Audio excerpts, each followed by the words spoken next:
बड़ी खबर पर बड़ी और सार्थक बहस के साथ हम लेकर हाजिर हैं 5 की पंचायत। मैं हूं आपके साथ रीमा पराशर। हमने कहा था ना, पूरे देश को ही पता था ये बात कि एक एक कर ऑपरेशन सिंदूर की परतें खुलेंगी और अब जैसे जैसे परतें खुलकर सामने आ रही हैं, बहुत बड़े चौंकाने वाले खुलासे हो रहे हैं। आज एक बड़ा खुलासा सेना की तरफ से किया गया कि कैसे न सिर्फ आतंकियों ने धर्म पूछ पूछ कर पहलगाम में ये हमला किया था, जिसके बाद ऑपरेशन सिंदूर को अंजाम दिया गया, बल्कि जो उसके आका है ना पाकिस्तान में बैठे हुए और पाकिस्तान की सेना, उसने भी जब हमले किए ड्रोन से, तो वो हमले हमारी आस्था पर करने की कोशिश की गई, धर्म पर करने की कोशिश की गई। और यही खुलासा आज हुआ है कि किस तरह से हमारी आस्था के प्रतीक गोल्डन टेम्पल यानी स्वर्ण मंदिर अमृतसर पर भी हमले किए गए, जिनको पूरी तरह से नेस्तनाबूद कर दिया गया, पूरी तरीके से उन हमलों को खत्म कर दिया गया और करारा जवाब दिया गया। लेकिन इसके पीछे सोची समझी एक पटकथा थी, पाकिस्तान की, उसकी सेना की, उसके आकाओं की और उन सभी की जो हमारे देश में हिंदू मुसलमान के बीच, सिख ईसाई के बीच, सबके बीच आपस में भेदभाव करना चाहते हैं, उनको आपस में लड़वाना चाहते हैं। लेकिन भारतवासियों ने इन मंसूबों पर पानी फेर दिया पूरी तरह से और सबने एकता का प्रतीक एक तरीके से सामने रखा। लेकिन यह खुलासा होने के बाद अब एक और बात सामने आई है, वो भी सबसे अहम है और मैं आपको कोट अनकोट बताती हूं। आज सीधे तौर पर कहा गया है कि सेना का विकराल रूप अभी बाकी है। यह बात तो पता ही थी कि ऑपरेशन सिंदूर सिर्फ स्थगित हुआ है, खत्म नहीं हुआ, लेकिन आज सेना की तरफ से यह बड़ा बयान आया कि अभी तो हमारा विकराल रूप आना बाकी है। देखते रहो, बदला अभी पूरा नहीं हुआ है, प्रतिशोध अभी पूरा नहीं हुआ है। तो देखते देखते अब पाकिस्तान की तरफ से झूठ जो उसका था वो सभी ने बेनकाब कर दिया है और हमारे देश में जो उसने एक तरह से जासूस भेजकर भी प्रोपेगेंडा चलाने की कोशिश की थी, वो भी पूरी तरीके से खत्म हो गया है। तो जरा आज इसी पर चर्चा करेंगे कि जैसे जैसे नई बातें सामने आ रही हैं, पाकिस्तान का और ज्यादा घिनौना चेहरा अब दुनिया के सामने बेनकाब होता जा रहा है। सबसे पहले जरा वो धुन सुनते हैं जिस पर इस बार हर भारतवासी जो है वो गर्व महसूस कर रहा था, और आज की वो दो अहम बाइट्स यानी बयान, वो भी जरा सुनते हैं और फिर परिचय कराएंगे मेहमानों से।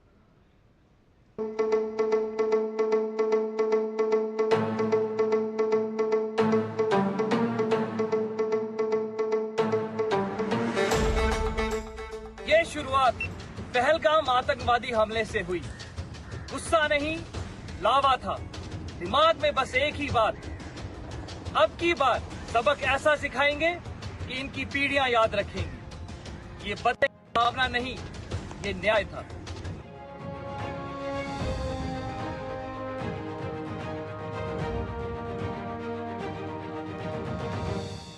हम जानते हैं कि पाकिस्तान हमेशा कायराना कार्रवाई करेगा। दुश्मन के दुष्ट इरादों को नष्ट करने के लिए हम सजग, सतर्क और समर्थ हैं। हमारी सेना पूरी तैयारी से बखूबी तेज गति से आधुनिकीकरण कर रही है। पाकिस्तान खुद कभी भी दुस्साहस नहीं करेगा और यदि उसने आतंकवादियों का दोबारा सहारा लिया तो उसका अवश्य ही नाश होगा। याद रहे कि ऑपरेशन सिंदूर केवल स्थगित किया गया है, खत्म नहीं हुआ। उसका विकराल रूप अभी बाकी है।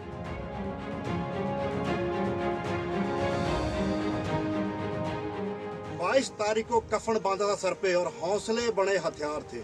लड़ने और मारने के लिए हम उसी दिन हो गए तैयार थे।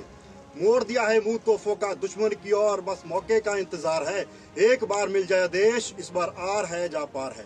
पैंथर के नुमाइंदे हम, कैन डू विल डू हमारा घर है। दुश्मन को घुस के मारेगी अंदर तक, अब नहीं किसी का डर है।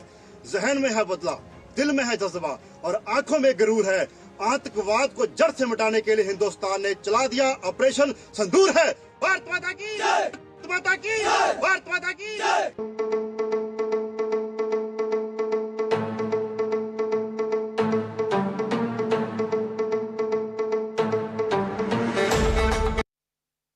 सात मई की रात को हमने पुख्ता जानकारी मिली कि पाक किसी भी उचित और वैध टारगेट के ना होने के कारण भारतीय सैन्य ठिकानों को और सिविल इलाकों को, खास तौर पर धार्मिक स्थलों को निशाना बनाएगा।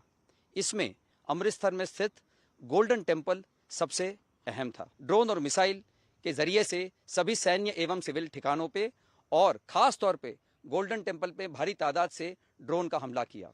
क्योंकि हम इसके लिए तैयार थे, तो भारतीय सेना के आर्मी एयर डिफेंस के सतर्क और सशक्त योद्धाओं ने पाकिस्तान के नापाक इरादों को पूरी तरीके से ध्वस्त करते हुए ड्रोन और मिसाइल को पूरी तरह से विफल कर दिया और हमने गोल्डन टेम्पल पे एक आंच भी नहीं आने दी। वो बयान सेना की तरफ से जिसमें खुलासा हुआ है कि कैसे स्वर्ण मंदिर पर हमले की कोशिश हुई, कैसे हमारे धार्मिक स्थलों को निशाना बनाया गया, और फिर भी झूठ पर झूठ पाकिस्तान बोलता रहा कि हमने नागरिकों पर कुछ नहीं कहा, हमने नागरिकों पर निशाना नहीं साधा। अरे जो अपने नागरिकों का नहीं हुआ, जिसने अपने नागरिकों को ढाल की तरह इस्तेमाल किया, वो भारत के नागरिकों के लिए क्या रहम रखेगा। लेकिन अब सोचना उन लोगों को है जो धर्म के नाम पर पाकिस्तान का समर्थन करते रहे, क्योंकि वो ना मुसलमानों का हुआ, ना सिखों का हुआ, ना ईसाइयों का हुआ, और हिंदुओं का तो कभी था ही नहीं। तो ये जो खुलासे हुए हैं, आज जरा इसी पर चर्चा करते हैं। खास मेहमानों से परिचय करा देती हूँ। हमारे साथ बेहद ही खास मेहमान 4 जुड़ गए हैं। हमारे साथ मेजर जनरल रिटायर्ड संजय सोई जी जुड़ गए हैं। साथ ही हमारे साथ एम्बेसडर SR तयाल जी भी जुड़ गए हैं। हमारे साथ एयर मार्शल संजीव कपूर जी जुड़ गए हैं, और स्टूडियो में हमारे साथ जियो पॉलिटिकल एक्सपर्ट वैभव कपूर जी भी जुड़ गए हैं। आप सभी का बेहद ही खास स्वागत है। लेकिन मैं ज़रा मेजर जनरल संजय सोई जी, आप ही से शुरुआत करना चाहूँगी। ये जो हमारे धार्मिक स्थल, उस पर हमले की साजिश, और साजिश ही नहीं, पूरी तरह से उसने करने की कोशिश की, बेनकाब हुआ, उसके ड्रोन आए और हमारे आकाश ने उसको मार गिराया। तो सर, इसके पीछे की रणनीति क्या थी? पहले हिंदुओं का धर्म पूछ पूछ कर पहलगाम में हत्या करना, और उसके बाद अब ऑपरेशन सिंदूर के दौरान भी जब पाकिस्तान की तरफ से ड्रोन आए तो उन पर हमला करना। देखिए रीमा जी, बिल्कुल पाकिस्तान की ये एक तरह सोची समझी चाल के तरह से ये किया गया। क्योंकि आप देखिए कि जो जैसे आपने भी बताया कि पहलगाम में जो हमला हुआ, वो उसमें धर्म पूछ पूछ कर हिंदुओं को मारा गया, हिंदुओं को उनकी पत्नियों, बेटियों और माताओं के सामने पुरुषों को मारा गया।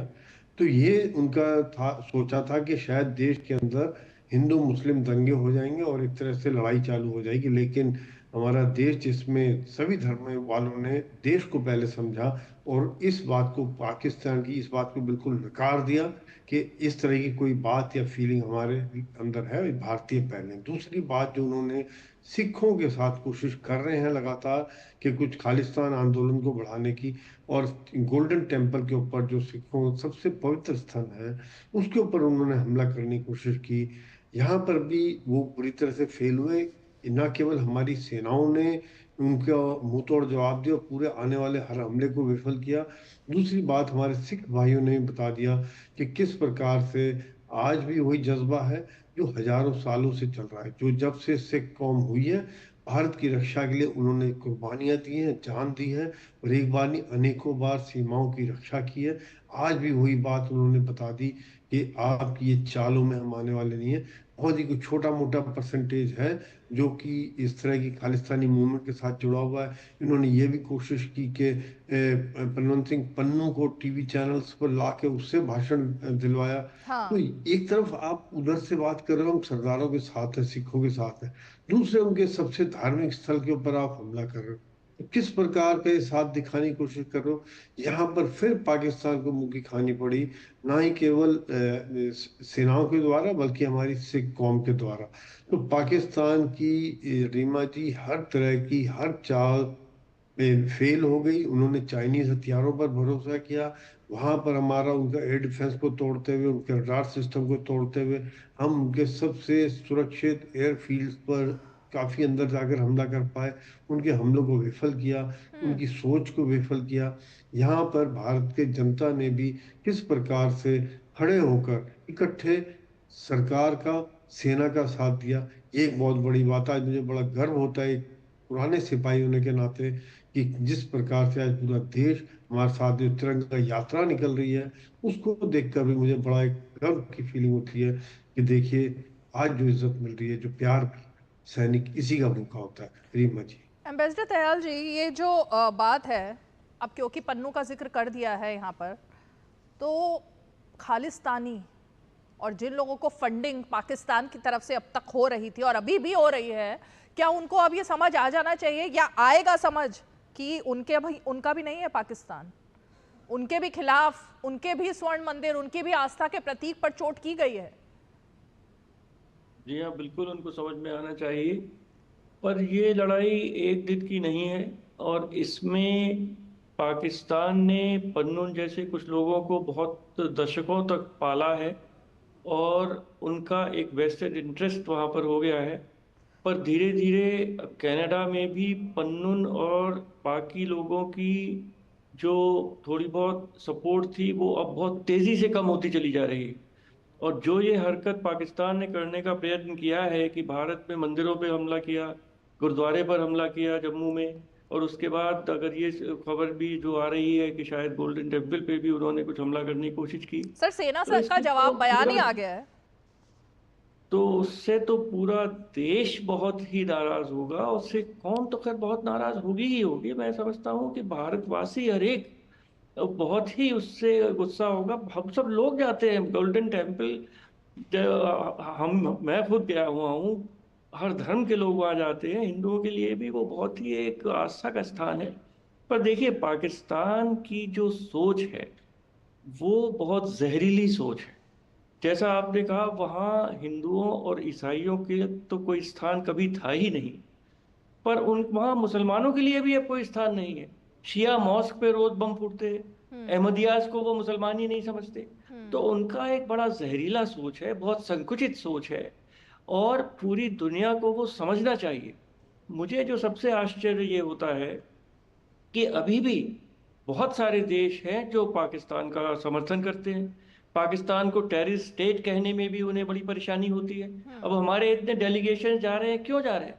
क्योंकि जो हमने देखा कि जब आतंकवाद की घटना जो 22 अप्रैल को हुई और जघन्य निर्ममता से, बर्बरता से हमारे 26 नागरिकों को मारा, उस समय दुनिया ने कहा बहुत बुरा हुआ और कंडेम भी किया और आतंकवाद के खिलाफ सबको मिलकर कार्रवाई करनी चाहिए।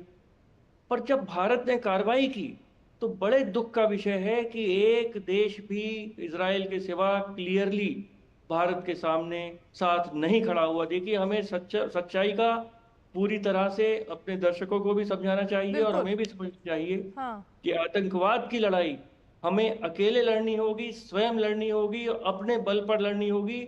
और जैसा हमारे सेना के जवानों ने कहा, हम सजग हैं, सतर्क हैं, समर्थ हैं और सशक्त हैं। पर प्रधानमंत्री ने जिस तरह बहुत ही क्लियरली दुनिया को ये संदेश दिया है कि अब ये न्यू रेड लाइंस हैं।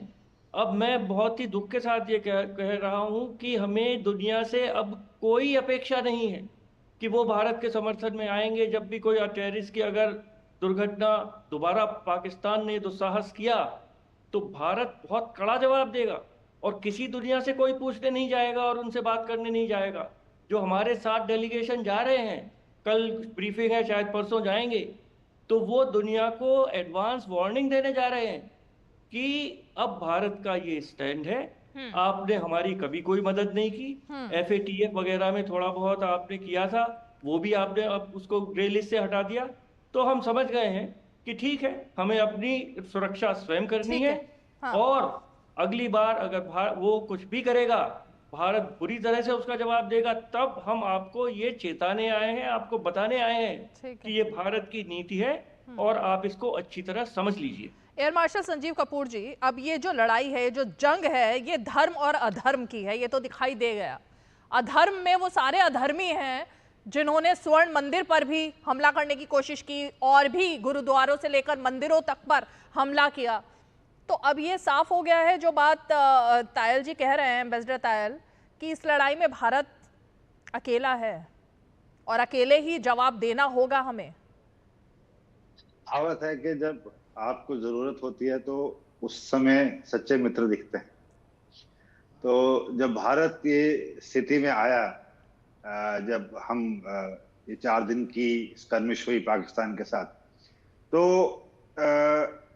हमने देखा कि पूरा का पूरा यूरोप, पूरा अमेरिका, पूरी वेस्ट, बिकॉज तुर्की एक नेटो का मेंबर है, तो जितना इनका एम्युनिशन है, जितना इनका साजो सामान है, वो सारा वेस्टर्न है पाकिस्तानी का। कुछ चाइनीज इक्विपमेंट एंड एयरक्राफ्ट और एयर डिफेंस सिस्टम नए हैं।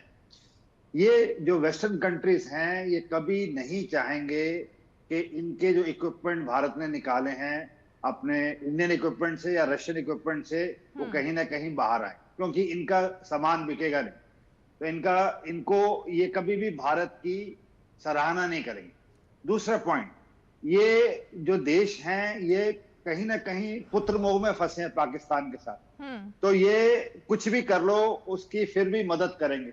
27 के 28 IMF के ट्रांच दे दिए हैं इनको, अंधाधुंध हथियार दिए जा रहे हैं, F-16 दिए जा रहे हैं, एमरैम दिए जा रहे हैं, लॉकहीड मार्टिन के रडार दे दिए उन्होंने, और सारा साजो सामान दे दिया।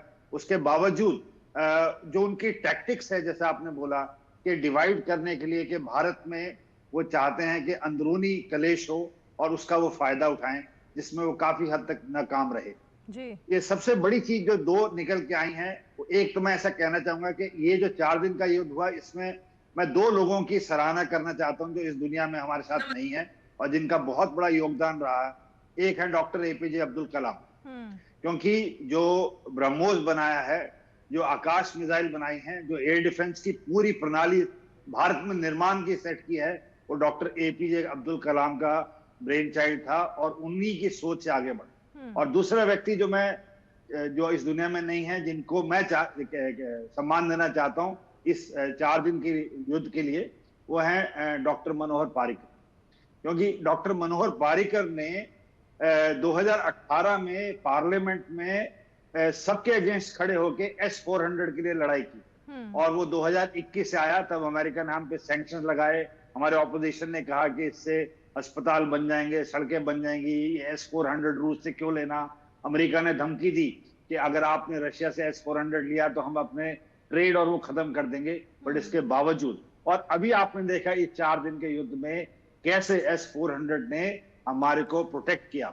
और ये 2, और भारत में जो निर्मित चीजें हैं, जो हमारी DRDO, बेल, हमारे अपने साइंटिस्ट और इंजीनियर्स खुद प्रोड्यूस कर रहे हैं, उसका बहुत ही बेतोड़ हिसाब मिला है। और ये कहीं ना कहीं दुनिया को इस टाइम चौंका देगा। और दूसरा कि चीन के हथियार पहली बार प्रयोग में आए किसी भी युद्ध में। जब से चीन ने अपने आर्म्स एम्युनिशन बनाने स्टार्ट किए हैं, पाकिस्तान ने पहली बार प्रयोग किया। अब उनके जो स्टॉक एक्सचेंज में उनके चाइनीज J-10 की कंपनी है, जो उनके PL-15 मिसाइल वाली कंपनी है, उनके स्टॉक्स गिरी जा रहे हैं क्योंकि उनका कोई खास वो हुआ नहीं मुकाम। तो अब अमेरिका भी उस हिसाब से देख रहा होगा कि अगर ताइवान में युद्ध होता है तो चीनी यही हथियार प्रयोग करेंगे। अगर जापान भी देख रहा होगा कि अगर साउथ चाइना सी में युद्ध हुआ तो हथियार तो यही है, तो इनकी क्या कैपेबिलिटीज हैं। तो it would be a testing ground for the world to see के जो चाइनीज इक्विपमेंट यूज हुए हैं उसका क्या। ठीक है, मैं जरा वैभव जी का रुख कर लेती हूँ, क्योंकि वैभव जी जियोपॉलिटिकल एक्सपर्ट होने के नाते ये जो सेना का विकराल रूप आना अभी बाकी है, क्या मतलब निकाला जाए इसका? मतलब कि ये जो जासूस पकड़े जा रहे हैं, ये जो तमाम सुरंगों के जरिए आतंकी भेजने की पाकिस्तान की योजना पकड़ी जा रही है, क्या इस सब का जवाब जल्दी आने वाला है? कुछ ऐसा संकेत है ये? जी देखिए, सबसे पहली बात तो आपके दर्शकों को मालूम होना चाहिए कि गोल्डन टेम्पल पे ये जो अटैक करने की कोशिश की गई, इसके पीछे की मानसिकता क्या थी, इसके पीछे की वजह क्या थी।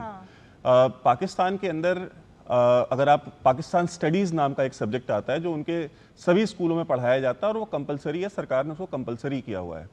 तो उसमें जब वो ड से डाकू पढ़ाते हैं तो उस पर वहाँ पे एक हिंदू की फ़ोटो लगाते हैं जिसके माथे पे तिलक लगा होता है, और ज से जब जालिम पढ़ाते हैं तो उस जालिम के ऊपर एक सरदार जी की फोटो लगी होती है जो पगड़ी पहने होते हैं। मतलब ये पढ़ाया जाता है स्कूलों में? ये स्कूलों में पढ़ाया जाता है। पाकिस्तान स्टडीज में आप जाइए, वहाँ के जितने भी सरकारी स्कूल हैं, नॉन गवर्नमेंट स्कूल हैं, पाकिस्तान स्टडीज की जो कक्षा 1, 2, 3 की जो किताबें हैं उनमें ये चीजें पढ़ाई जाती हैं उनको।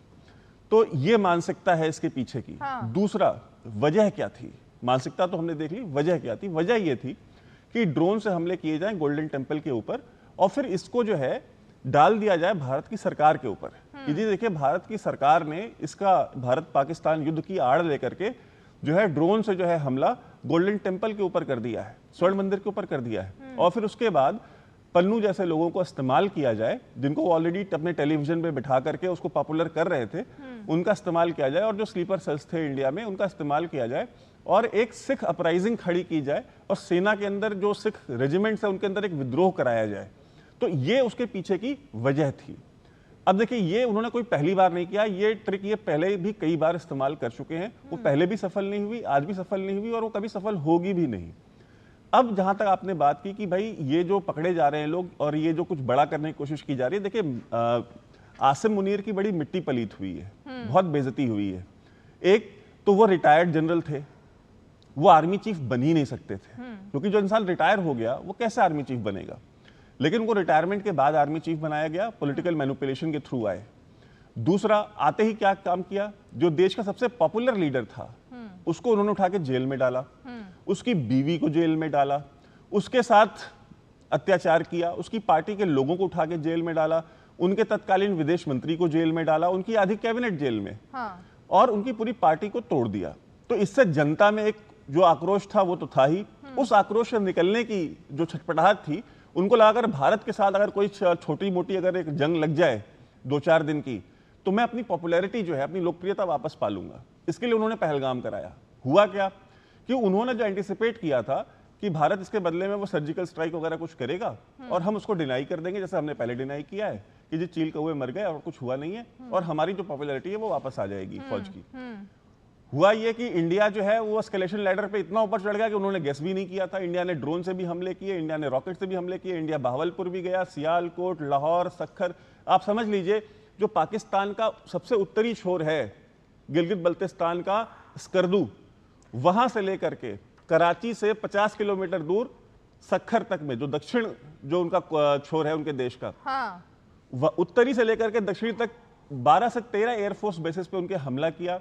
उनके शहरों में मिसाइल गिरे। इमरान खान की बहन ने आकर के मीडिया में पूछा कि जी हमें तो ये समझा रहे हैं कि हमने ये मार के गिरा दिया ड्रोन, हमने वो जहाज गिरा दिया, लेकिन हमको ये तो बताएं कि ये ड्रोन रावलपिंडी, सियालकोट और लाहौर तक पहुंचे कैसे, ये क्यों नहीं मतलब वहां पर भी वो लोग हैं जो पूछ रहे हैं, जो हमारे देश में बैठकर पूछ रहे हैं कि कितने फाइटर गिराए थे, कितने फाइटर गिराए हैं, जरा हिसाब दीजिए। अभी तो ये आवाजें उठने लगी है ना कि क्या हुआ था, नहीं हुआ था। पाकिस्तान सबूत दे चुका है, हम सबूत दे चुके हैं, लेकिन फिर भी कुछ लोग बोल रहे हैं। तो एक तरीके से पाकिस्तान में भी और भारत में भी दोनों तरफ हैं ऐसे लोग। नहीं, लेकिन देखिए पाकिस्तान में सिर्फ एक व्यक्ति है जो सवाल पूछ रहा है, वो है इमरान खान की बहन। और उसका वो बयान पाकिस्तान में किसी मीडिया चैनल पे नहीं चला।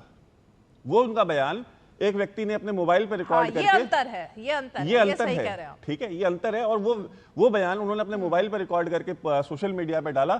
सोशल मीडिया पर भी जिन लोगों ने डाला उनको आईएसआई ने रातों रात उठा लिया। ठीक है, ये अंतर है, ये अंतर है। और लेकिन वैभव जी, ये जो आपने इतनी बड़ी बात की ना, ये वही शब्द है जिसका इस्तेमाल एसआर तायल जी ने किया, एम्बेसडर। जहरीली सोच पाकिस्तान की, कि बचपन से दिमाग में हिंदू का मतलब क्या है, डाकू, ये जहरीली सोच, सिख का मतलब क्या है, जालिम, ये जहरीली सोच। तो कहीं ना कहीं तो ये फूटना ही था ना फिर। जी, और देखिए ये तो फूटना ही था। और देखिए ये सेल्फ डिस्ट्रक्शन मोड होता है। ठीक है, आप अगर अपनी एक पूरी की पूरी पीढ़ी को देखिए, पाकिस्तान में बच्चा पैदा होता है, उसके खोपड़ी में से दिमाग निकाल लेते हैं और जिहाद डाल देते हैं। ये वहां का बेसिक है, क्योंकि और कोई रीजन है नहीं उस जो टू नेशन थियरी है उसको जस्टिफाई करने का। जो खुद आसिम मुनीर ने पहलगाम हमले से एक हफ्ते पहले जो स्टेटमेंट दी थी, वो क्या थी? वो वही मदरसा छाप सोच थी ना, कि जी हम दो कौमें हैं, आप पाकिस्तान की कहानी बताएं, हिंदू अलग कौम है, मुसलमान अलग कौम है। अब आप सोचिए, उनके यहाँ भी 1.5-2% आबादी हिंदू है कि नहीं है? वो जो 1.5-2% आबादी हिंदू है, उस देश का प्रधान जो आर्मी चीफ है, जो कि सर्वे सर्वा है, डिफैक्टो प्राइम मिनिस्टर है वो। ठीक है, वो चीफ जस्टिस भी है, वो प्राइम मिनिस्टर भी है, वो राष्ट्रपति भी है, वो सब कुछ ही है। तो आप सोचिए, जब वो इस तरह की सोच रखता है, तो वो सोच कहां से गई है वो टॉप पे? वो सोच वही उसी प्राइमरी स्कूल से गई है, क्योंकि वो खुद भी तो वही किताब पढ़ के बड़ा हुआ है। ठीक है, ठीक है। और देखिए मैं चीज बताऊं, इस बार जो सबसे अलग चीज हुई है, अब जो ये आसिम मुनीर की जो पॉपुलैरिटी थी, इसको धक्का लगा, क्योंकि अब फौज के अंदर वो प्रोपेगेंडा बाहर कितना भी कर रहे हैं, लेकिन फौज के अंदर जो कोर कमांडर्स हैं, जो आर्मी कमांडर्स हैं, उनको ये चीज पता है कि हमारे साथ हुआ क्या है। ठीक है, तो उनकी जो पॉपुलैरिटी थी, जो कोर कमांडर का घर जलाया था 9 मई को 2023 को, तब से लेकर के आज तक, अब जो सिटिंग कोर कमांडर्स हैं, सिटिंग आर्मी कमांडर्स हैं, अब इनके अंदर विद्रोह हो सकता है। उनके अंदर अपनी पकड़ को और मजबूत करने के लिए इन्होंने जो है अपनी गहमा गहमी तेज की और ये चाहते हैं कि भारत के अंदर कोई भारतीय लोगों का इस्तेमाल करके भारतीय लोगों से ही कोई आतंकवाद की ऐसी घटना कराई जाए जिससे कि वो उसको दिखा करके पाकिस्तान में कह दें कि जी देखिए भारत ने हमारे साथ ये किया था तो हमने भारत के अंदर ये चीज करा दी, जो कि पीओजेके का जो 2 नंबर प्राइम मिनिस्टर है सो कॉल्ड, उसने कहा था कि अगर बलूचिस्तान में कुछ होगा तो उसका जो है उसका बदला हम इंडिया में जाकर के लेंगे पहलगाम के बाद। ठीक है, मैं जरा मुझे ब्रेक लेना है, लेकिन मैं जल्द ब्रेक पर जाने से पहले इसी बात पर जो आपने बात रखी है ना, एयर मार्शल संजीव कपूर जी, ये जहरीली सोच और दूसरा अस्त व्यस्त पाकिस्तान, अब हमें इस बारे में भी वो कॉपी कर रहा है कि हमारा प्रतिनिधिमंडल जा रहा है, प्रतिनिधिमंडल तो वो भी अपना भेज रहा है बिलावल भुट्टो और सब तमाम लोगों को कि आप भी जाकर बताइए कि हम कितना पिट पिट कर आए हैं। तो वो करेगा क्या ऑल पार्टी डेलीगेशन, जब पाकिस्तान ने दिखा दिया है कि भाई हार हो ही गई है, सारे सबूत हमारे पास हैं, सब चीजें दिख चुकी हैं कि चीनी मिसाइल्स फेल हो चुकी हैं, चीनी मिसाइल्स को हमने किस तरह धराशायी किया है, तो आखिर क्या डंका बजाएगा वो जाकर? आपने ध्यान से देखा हो जब उनके प्रधानमंत्री जिस हवाई अड्डे पे गए, एक उनकी बड़ी अच्छी रीत है कॉपी करने की। तो उन्होंने बयान दिया कि हमने आदमपुर हवाई अड्डा पूरा नष्ट कर दिया, हमने वहां पे खड़े हुए MiG-29 सारे उड़ा दिए, हमने आदमपुर में लगा S-400 नष्ट कर दिया। और हमारे प्रधानमंत्री अगले ही सुबह आदमपुर गए, MiG-29 पीछे खड़े थे, S-400 वहीं खड़े थे और वो सारे जवानों से मिल के आए। अब इनको टिट फॉर टैट करना था, तो उसी शाम को उनके प्रधानमंत्री एक टूटी फूटे कच्चे रास्ते से एक वो लगा के नेट और वहां पे 10-12 जवानों को खड़ा करके और टैंक पे खड़े होके उन्होंने एक बयान दिया अपने आर्मी चीफ और बाकी मिनिस्टर्स के साथ। और अब वो कहीं ना कहीं हर चीज में हमारे को कॉपी कर रहे हैं। तो हमारा डेलीगेशन जा रहा है तो उनको लगा कि हम कैसे पीछे रह जाएं। तो एक बड़ी रीमा जी, आपके माध्यम से और आपके व्यूअर्स के लिए मैं एक बहुत अच्छी चीज बताने चाहता हूँ, एंड और वैभव कई बार बोल भी चुके हैं इसके ऊपर। 1947 से लेकर और आज तक उनकी जनता के लिए उनकी आर्मी ने सारी जंगें जीती हैं। उनकी किताबों में, उनकी हिस्ट्री बुक्स में, उनके नरेटिव में। और जिस दिन ये 11 तारीख को हमने मतलब सीज फायर उन्होंने कहा, हमने बोला कि session of hostilities for the time being, हमने थोड़ी देर के लिए अपनी हॉस्टिलिटीज रोकी हैं। वहां पे उन्होंने जो नरेटिव बुना है, ओहो वो मिठाइयां बट रही है लाहौर में, इस्लामाबाद में, फतेह का एक गाना बना दिया उन्होंने। और उनके जो DG ISPR है उनका वीडियो बहुत वायरल हो रहा है। उन्होंने बोला कि भारत वालों ने घुटने टेक दिए और हमारे DGMO को फोन करके बोला कि साहब रुक जाइए, हमारे सारे हवाई अड्डे नष्ट हो गए, हमारे सारे रफेल गिर गए हैं, तौबा तौबा हमारा नष्ट हो जाएगा तो आप रुक। और उनकी जनता उसको मान रही है। तो ये जो चीज है ये सिर्फ यही उनके 93,000 जो प्रिजनर ऑफ वॉर दिए गए हैं उनका कहीं जिक्र नहीं है। उनका एक देश टुकड़ा होकर बांग्लादेश बन गया उसका कोई जिक्र नहीं है। वो कारगिल में सारी पहाड़ियां हार गए उसका कहीं जिक्र नहीं है। 65 और 71 वॉर में इतना लैंड वो भारत को मतलब हार गए उसका कहीं जिक्र नहीं है। तो उनकी गलिएबल पब्लिक है, वो उनको आर्मी को भगवान मानती है और वो उसका फायदा उठा रहे हैं। बिल्कुल, मुझे एक ब्रेक लेना है, लेकिन वैभव जी आपने बोला 10 सेकंड जल्दी से। जी मैं तो संजीव सर को बस ये कहना चाहता हूँ कि सर देखिए वो टैंक के ऊपर जाके इसलिए खड़े हुए कि वो पसरूर एयरबेस पे तो सर वो क्रेटर बना हुआ था तो वहां पे तो खड़े हो नहीं सकते थे।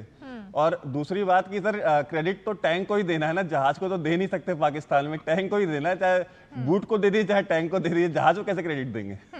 इसीलिए एक आजकल बड़ा ट्रेंड हो रहा है। ब्रेक के बाद मैं इसी पर आऊंगी आपके पास मेजर जनरल संजय सोई जी, कि बाकी देशों को तो दुश्मन की जरूरत होती है, लेकिन एक मीम चल रहा है कि पाकिस्तान को उनके रक्षा मंत्री की इससे ज्यादा दुश्मन की जरूरत ही नहीं है, वही उनके लिए सारा काम कर रहा है जो किसी देश के दुश्मन उसके लिए काम करते हैं। एक ब्रेक लेते हैं, ब्रेक के फौरन बाद लौटते हैं।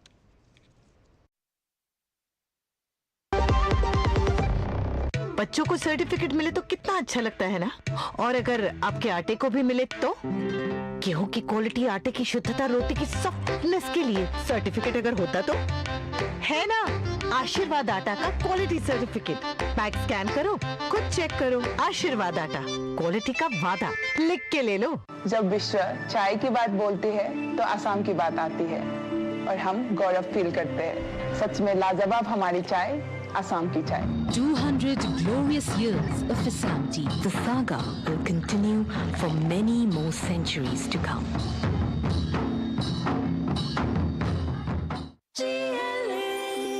जो लक्ष्य चुना था समझ आने लगा है।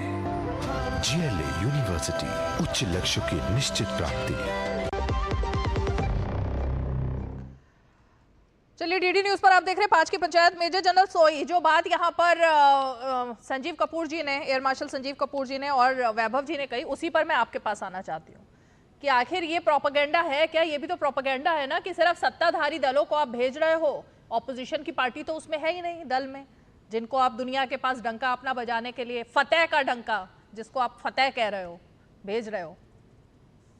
नहीं, बिल्कुल रीमा जी, यही फर्क है भारत में और पाकिस्तान में। भारत की जो डेलीगेशंस जा रही हैं उनमें सभी पार्टी के, सभी धर्मों के, सभी प्रांतों के हर एक का रिप्रेजेंटेटिव उसमें है, जो कि दिखाता है कि हमारी एक डेमोक्रेसी में क्या ताकत और कितना भरोसा है सरकार को अपनी अपोजिशन पार्टीज पर भी, और कितना भरोसा है आज अपने नागरिकों पर भी।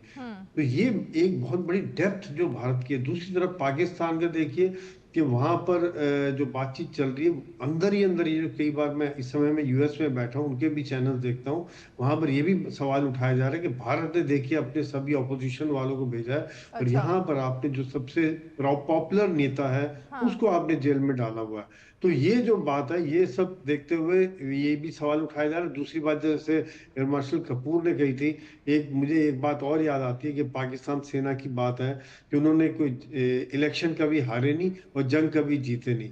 ये भी एक काफी उनके ऊपर मजाक चलता रहता है। ये अच्छा बात जो भी आपने प्रोपेगेंडा की बात की है, कि प्रोपेगेंडा की बात में यह है कि पूरी दुनिया को पता लगे। अब उनके प्राइम मिनिस्टर ने भी एक्सेप्ट किया कि हाँ कुछ नुकसान हुआ है, लेकिन आज इनका ये अपना मजाक ये खुद बनाते रहते हैं, उनके रक्षा मंत्री अपना मजाक बनाते रहते हैं, और जिस प्रकार की उनकी लीडरशिप है, इमैच्योर स्टेटमेंट, चाहे वो न्यूक्लियर के बारे में हो, चाहे परमाणु हथियारों के बारे में हो, चाहे वो टेररिस्ट के बारे में हो, इस प्रकार के बयानबाजी या जीत का जश्न मना रहे हो, जबकि पूरी दुनिया के रिपोर्टर्स बता रहे हैं, वॉशिंगटन पोस्ट, न्यूयॉर्क पोस्ट, दुनिया के अखबार, टीवी चैनल्स ये बात दिखा रहे हैं, सैटेलाइट्स के द्वारा क्लियर कट बात निकल के आ रही है, लेकिन ये अपना जीत का जश्न मनाने में लगे हुए थे, अपनी जनता का बेवकूफ बनाने में। लेकिन आज की जनता के पास सोशल मीडिया है, टीवी चैनल्स हैं, हर आदमी देख पाता है कि सच्चाई क्या, हकीकत क्या है। तो वहाँ के लोगों ने खुद ही अपने वीडियो बना के डाले थे कि यहाँ अटैक हो गया, भागलपुर में अटैक हो गया, उसके वीडियो हैं, मतलब जो बाकी रावलपिंडी में हमले के, जहाँ भी मुरीद के पर हमले के हैं, जहाँ पर भी हमला, आजकल हर एक के पास मोबाइल है, हर एक आदमी ने बना के वीडियो डाले हुए।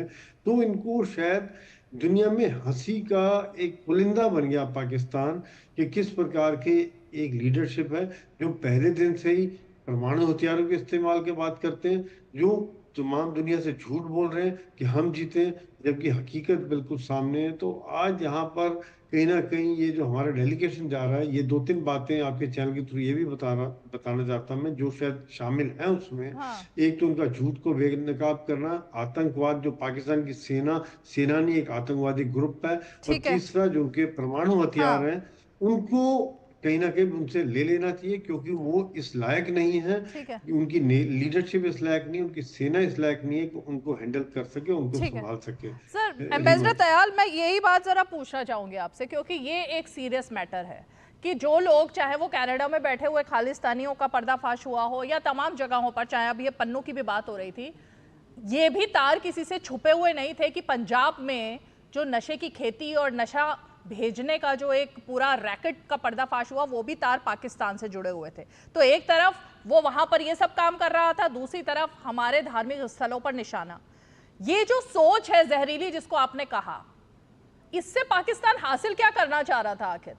क्या उसको ये समझ नहीं आया था कि भारत में इस एकता को तोड़ना मुमकिन नहीं है, चाहे आप कितना भी धर्म पूछ लो, कितना भी आप कुछ मजहब पर बात कर लो? देखिए, दो हमारी आर्म फोर्सेस के बहुत सीनियर ऑफिसर्स रिटायर्ड हमारे पैनल में हैं। सबको अच्छी तरह याद है कि 1971 में जो पाकिस्तान की फौज की ज़बरदस्त हार हुई, 93,000 उनके प्रिजनर्स ऑफ वॉर यहाँ पर थे और आधा देश टूट गया।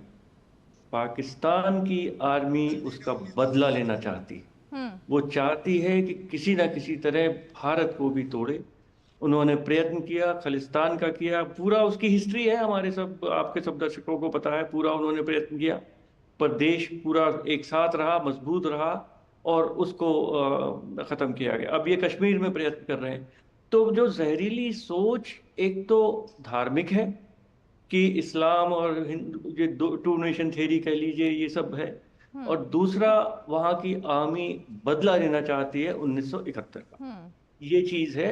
और उसमें उनका कितना नुकसान हो जाए, जो आदमी सुसाइडल हो जाता है या जो बहुत गुस्से में काम करता है, तो उसको सोचने समझने की शक्ति खत्म हो जाती है। यहाँ मैं एक चीज़ और कहना चाहूँगा आगे कहने से पहले, कि उनके सबसे बड़े, अभी ऑल पार्टी डेलीगेशन की बात आप कर रहे थे, कि पाकिस्तान के जो दो सबसे बड़े समर्थक है वो कौन है? टर्की में राष्ट्रपति एर्डोगान है, जिन्होंने जो प्रेसिडेंशियल इलेक्शन में जो सबसे बड़े कैंडिडेट हैं जिसको उनसे खतरा था, वो उसको उन्होंने जेल में डाल दिया है। ये तो टर्की है, ये उसका प्रजातंत्र है, और चाइना में तो खैर प्रजातंत्र है ही नहीं। तो पाकिस्तान उसी रास्ते पर चल रहा है, वो वहाँ बिल्कुल ढकोसला है, ढोंग है। जो उनका जो डेमोक्रेसी है वो केवल एक वेनियर है वो, और पूरी, जैसा कि अब कहा गया इस पैनल पर भी, कि चाहे चीफ जस्टिस, राष्ट्रपति, प्रधानमंत्री, चीफ डिफेंस मिनिस्टर, सब वहाँ आसिम मुनीर ही हैं। ये चीज़ है। दूसरा जो ड्रग्स वगैरह का है, कि उनका इसी तरह किसी ना किसी तरह से वो भारत को कमज़ोर करना चाहते हैं, भारतवासियों को कमज़ोर करना चाहते हैं, और इसीलिए वो ड्रग्स भेज रहे हैं, इसीलिए असला भेज रहे हैं, इसलिए जो 2-4 खालिस्तानी उनको मिल जाते हैं, चाहे कनाडा में हो चाहे अमेरिका में हो, उनको पूरी फाइनेंसिंग, मोटिवेशन, हर तरह से उनको प्रोटेक्शन वो दे रहे हैं। उनकी एक आदमी की आवाज़ को मेगाफोन की तरह वो बढ़ाने का प्रयत्न कर रहे हैं।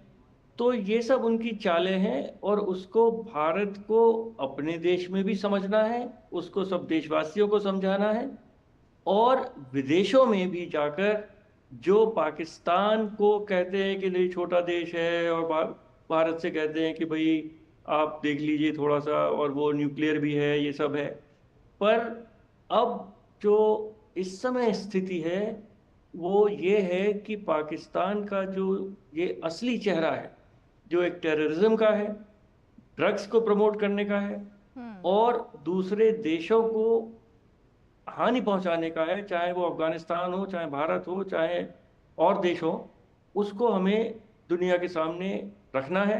हाँ। और वो प्रयत्न जारी है।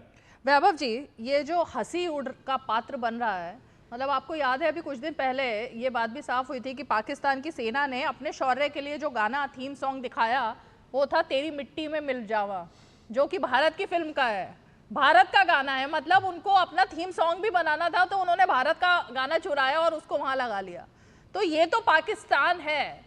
उसके रक्षा मंत्री से लेकर प्रधानमंत्री तक बताते हैं कि जब हम स्विमिंग पूल में थे तो आर्मी चीफ का फोन आया और उन्होंने कहा ऐसे ऐसे भारत ने किया है।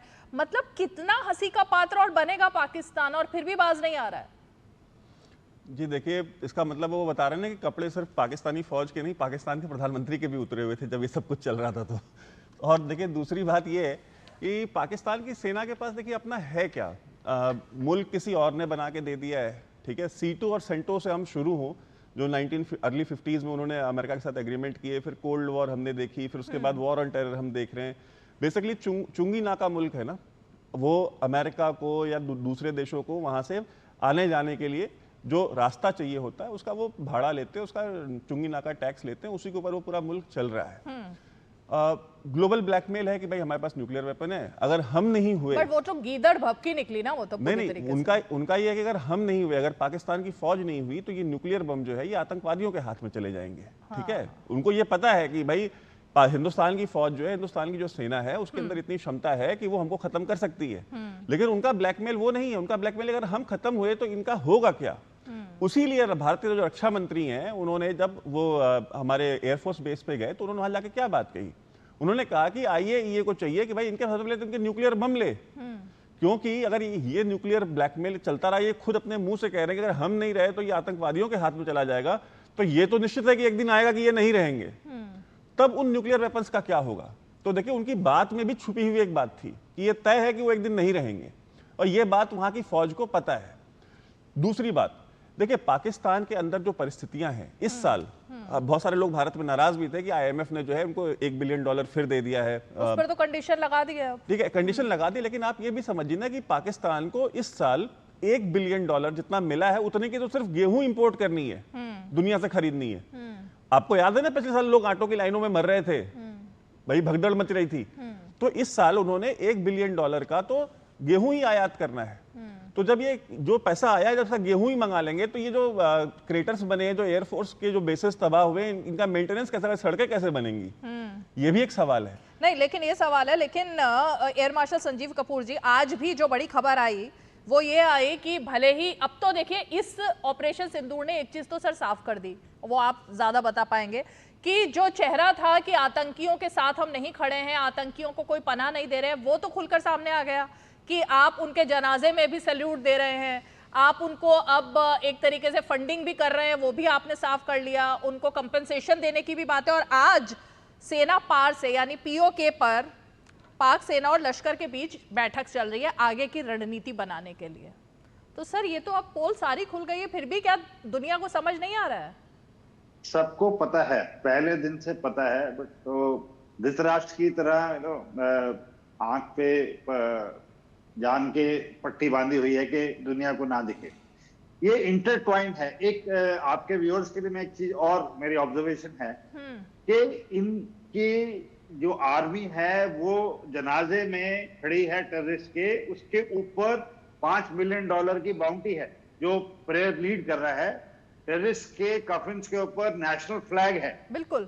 तो ये इंटरट्वाइंड है आर्मी और डिस्ट्रिक्ट। बट यही आर्मी अपने जवानों के शव उठाने के लिए कारगिल के बाद मना कर रही। हाँ। यही आर्मी अभी जब जाफर एक्सप्रेस में मरे हैं उनको क्लेम करने से मना कर रही।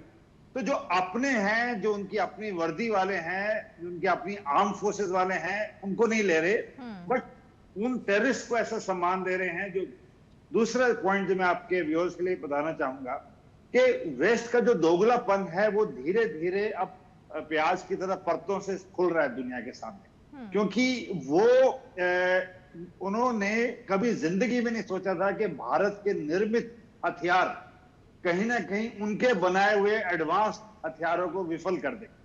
जो 10 तारीख की सुबह, मतलब आधी रात 9 और 10 को जो स्ट्राइक हुई है, वो एयर पार कैंपेन में, एयर कैंपेन्स में आने वाली दशकों में यह पढ़ाई जाएगी कि 23 मिनट के अंदर कैसे हमारी सेना ने उनके 11 हवाई अड्डे खत्म कर दिए।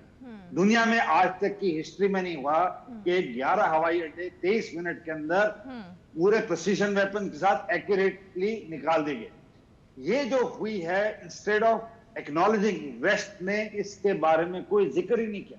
उनका जो नरेटिव आ रहा है, चाहे आप BBC देख लें, चाहे आप CNN देख लें, चाहे आप जर्मन चैनल देख लें, फ्रेंच चैनल देख लें, इसका कहीं मेंशन नहीं। तो ये इनका एक मुंह बोला लाडला बच्चा है जो मर्जी करता रहे, उसको ना हथियार देते रहेंगे, उसको पनापते रहेंगे। और जैसे वैभव ने बोला, वो अपनी उन्होंने चुंगी लगा रखी है, तो वो अपना उनको वो आ रहा है, because pathway to Afghanistan and Central Asia.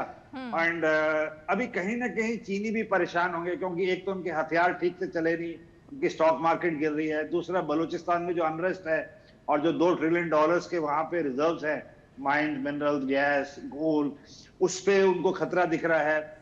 And army अभी हर तरफ से, मेरी समझ से, चाहे वो खैबर पख्तूनख्वा हो, चाहे वो सिंध हो, वहां पानी के प्रोटेस्ट चल रहे हैं, चाहे वो बलूचिस्तान की मूवमेंट हो, तो आर्मी कहीं ना कहीं इंटरनल प्रेशर अभी महसूस कर रही है। और मैं पढ़ रहा था कि उनकी जो फ्रंटियर कोर है, जो पैरामिलिट्री है, उसमें बहुत सारे लोगों ने बोला कि हमें नहीं काम करना है। और जैसा और पैनलिस्ट ने बोला कि इनके अंदरूनी जो कोर कमांडर्स है, उसके अंदर जो दरारें हैं वो उभर के आएंगी। तो ये कहीं ना कहीं आने वाले दिनों में कुछ ऐसी चीजें हो सकती। जी रीमा जी, देखिए ये जो आप बात कर रहे थे, अभी सर भी बात कर रहे थे कि उनके जो जनाजे में जो नमाज पढ़ रहे हैं उनके सीनियर फौजी जो ऑफिसर्स हैं, वो क्यों नहीं पढ़ेंगे? क्योंकि पाकिस्तान ने 1971 वॉर के बाद, 1971 के बाद ये डिसाइड कर लिया था कि हम हिंदुस्तान के साथ जंग नहीं जीत सकते। ये उनके यहाँ डिसाइड हो गया था। इसके बाद ही तो वो गए ना इस आपके क्या कहते हैं आतंकवाद वाले मोड में कि जी खालिस्तान भी बनाएंगे, कश्मीर में भी जिहाद शुरू कराया। उनको ये डिसाइड उन्होंने कर लिया था कि अब हम इनसे मिलिट्री कन्वेंशनल वॉर तो ना लड़ सकते ना जीत सकते। उस समय उनके पास पाकिस्तान के बड़े अमेरिका के दिए हुए एडवांस सेबर जेट्स भी थे, उनके पास पैटर्न टैंक्स भी थे, और उनके पास पता नहीं क्या क्या था, दुनिया की सबसे एडवांस उनके पास PNS गाजी भी थी, ठीक है। और जिसको कि हमारे मतलब एक ऐसे शिप ने मार के गिरा दिया था जो सेकेंड वर्ल्ड वॉर का विंटेज शिप था, INS राजपूत, जो कि सर्विसिंग में था। उसने उस समय की दुनिया की सबसे एडवांस्ड जो सबमरीन थी उसको मार के गिराया था। तो देखिए ये जो सारी चीजें हैं ना, ये उनको समझ में आ गई थी।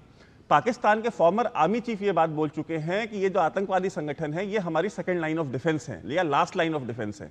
और पाकिस्तान में 2.5 करोड़ बच्चा स्कूल नहीं जाता। वो मतलब ऐसा नहीं कि स्कूल नहीं जा रहा तो मदरसे जा रहा है, वो मदरसे भी नहीं जाएगा। तो जिस देश में 2.5 करोड़ बच्चा ना स्कूल जाता है ना मदरसे जाएगा, तो उनके पास रिक्रूटमेंट के लिए एक इतना बड़ा पूल है और वो उसके ऊपर रिलाई करते हैं, उसके ऊपर निर्भर करते हैं। पाकिस्तान की फौज तो सीमेंट, गिट्टी, सरिया, बालू, ब्रेकफास्ट, लंच, डिनर ये बनाने में व्यस्त है। वो जूते चप्पल बना रही है, उसने थोड़ी जंग लड़नी है। वो तो ये मान के चले थे, जो सर ने बात कही कि वो अपनी बॉडीज डिसोन करते हैं, वो इसलिए डिसोन करते हैं because it's a business venture. उस बिजनेस वेंचर में वो जो ब्रांड है, उस ब्रांड की वैल्यू नहीं गिरनी चाहिए, बाकी नुकसान चाहे जो कुछ भी हो। अच्छा, एक और खबर आई बड़ी, जिस पर ये मेरे ख्याल से इस पर जरूर रिएक्शन चाहिए होगा। मैं शुरुआत करूंगी एम्बेसडर तयाल जी से और उसके बाद सबसे इसी पर भारतीय सेना की तरफ से उनके सूत्रों ने यह भी कंफर्म कर दिया है कि पाकिस्तान ने अपनी न्यूक्लियर केपेबल शाहीन मिसाइल उसका भी इस्तेमाल किया था, जिसको कि भारत की S-400 ने इंटरसेप्ट कर लिया और उसके बाद उसको पूरी तरीके से एक तरीके से मतलब इतनी डेंजरस मिसाइल को भी हमने पूरी तरह से धता बता दिया। ये जो कोशिश करने की है पाकिस्तान ने, एम्बेसडर तयाल, इसके पीछे क्या रणनीति थी? मतलब उसने पूरा आर पार सोच लिया था क्या उस वक्त? मैं समझता हूँ कि वो हमारी डिफेंसेस को टेस्ट कर रहे होंगे। मेरा ये मानना है, दुनिया का भी ये मानना है कि शायद उन्होंने न्यूक्लियर बॉम्ब उस मिसाइल में नहीं होगा इस स्टेज पर, क्योंकि फिर वो तो ख़त्म हो जाएंगे। मुझे नहीं सब, वो केवल ब्लैकमेल करने के लिए न्यूक्लियर शब्द यूज़ कर रहे हैं। और शाहीन मिसाइल जो अगर उन्होंने भेजा तो हमारी डिफेंसेस वगैरह को प्रूव करने के लिए कि ये निकल भी पाएगा कि नहीं, कि उनके पाकिस्तान में ही गिरा दिया जाएगा। तो ये जो S-400 की बात हमारे पैनलिस्ट ने कही, वो बहुत ही एक इफेक्टिव एंटी मिसाइल सिस्टम इस समय हमारे पास है। पर जो हमें बहुत चौकन्ना रहना है कि पाकिस्तान ने भी जो इस बार मात खाई है, और हर लड़ाई में उसने मात खाई है, पर कुत्ते की पूंछ सीधी नहीं होती। मैं नहीं समझता कि ये युद्ध विराम है, जैसा प्रधानमंत्री ने कहा, केवल ये स्थगित हुआ है। तो जो भी उन्होंने इस समय देखा कि कहाँ हमारे एंटी मिसाइल सिस्टम्स हैं, क्या रडार हैं, किस तरह से उसको मारा गया, किस अस्त्र से मारा गया, तो वो सब 1-2 साल प्रिपरेशन करेंगे। और मैं ऐसा ना हो, सब दुनिया ये चाहेगी, पर ये फिर कोशिश करेंगे और फिर मुंह की खाएंगे। ये एक कैंसर है जो नहीं, उसको हटा नहीं सकते हम, पर उसको हमें मैनेज करना पड़ेगा। सर, एक रिएक्शन इसी पर। मेजर जनरल सोई, आपसे भी मैं इसी पर चाहूंगी। ये जो न्यूक्लियर केपेबल शाहीन मिसाइल का जो इस्तेमाल किया पाकिस्तान ने, ये जो खुलासा हुआ है, ये बड़ा खुलासा है। देखिए, इसमें दोनों बातें हैं। एक तो उन्होंने एक मैसेजिंग करने की कोशिश की कि हम न्यूक्लियर कैपेबल मिसाइल लॉन्च कर सकते हैं, परंतु उन्होंने जितनी भी कोशिश की वो सारी फेल हो गई। शाहीन जैसी आधुनिक जो मिसाइल है, या उनके जो PL-15 है या फतह था, जो भी उन्होंने मिसाइल का इस्तेमाल किया, ड्रोन का इस्तेमाल किया, सभी गिरा दिए गए, जिसमें कि हमारा आधुनिक सिस्टम और हमारा देश में बना हुआ सिस्टम दोनों को मिक्स करके एक ही साइंटिफिक तरीके से इस्तेमाल किया गया। तो ये पाकिस्तान का डेस्परेट अटेम्प्ट भी हो सकता है, मेरी सारी चीजें फेल हो रही हैं, शाहीन चलाऊं, शायद ये मेरा रामबाण टाइप है, ये निकल जाए, पर वो भी गिरा दिया गया। तो ये दोनों ही बातें यहाँ पे निकल के आती है, एक मैसेज वाली और एक डेस्परेट अटेम्प्ट है कि कहीं ना कहीं कुछ तो नुकसान भारत में कर पाऊं, क्योंकि जिस प्रकार से आज पूरी दुनिया में सैटेलाइट इमेजरीज के द्वारा, जैसे आप बता रही थी, कि क्लियर हो गया है कि कहाँ नुकसान हुआ, कहाँ नहीं हुआ। तो यहाँ पर कहीं ना कहीं उनको अपनी इज्जत के लिए भी शायद ये काम करने की कोशिश की गई हो। तो दूसरी बात ये कि जो इन्होंने बताया था, आप एक एयर मार्शल कपूर ने बताया था कि 23 मिनट में कर दिया है, या आपने ही बताया था जितनी देर में ब्रेकफास्ट करते हैं उतनी देर में खात्मा कर दिया था, ये तो राजनाथ जी ने भी बोला। हाँ, वो नाश्ता उन्होंने बोला था राजनाथ जी ने कि जितनी देर में आप नाश्ता करते हैं उतनी देर में तो हमारा ऑपरेशन खत्म हो गया था। तो इस तरह की बातें जो बहुत कोऑर्डिनेटेड अटैक है, हमारा डिफेंस अच्छा रहा, हमारा अटैक अच्छा रहा, दोनों तरफ से ही। जो पाकिस्तान जिनके ऊपर सोचता था मेरी बहुत बड़ी ताकत है, उन सबको खत्म करते हुए हमने दिखा दिया कि किस प्रकार से प्रोफेशनल तरीके से पिन पॉइंट अटैक करके बिना कोई सिविलियन कैजुअलिटी किए हुए हमने जो हमले किए, वो आज जो चाइनीज हथियारों का जो एक सोच रहे थे दबदबा, वो कहानी खत्म हो गई है। और आज हमारे पास मिसाइल गिरी हुई पड़ी हुई है चाइना की, जिनको पूरी दुनिया आज देखने की कोशिश करेगी इसमें है क्या, किस प्रकार की किस बात पर इतरा रहे थे। लेकिन जैसा चाइनीज माल खराब होता है वही उनका डिफेंस सेक्टर है, और सोच रहे थे वो कि इस लड़ाई के बाद शायद दुनिया में बेच पाए माल।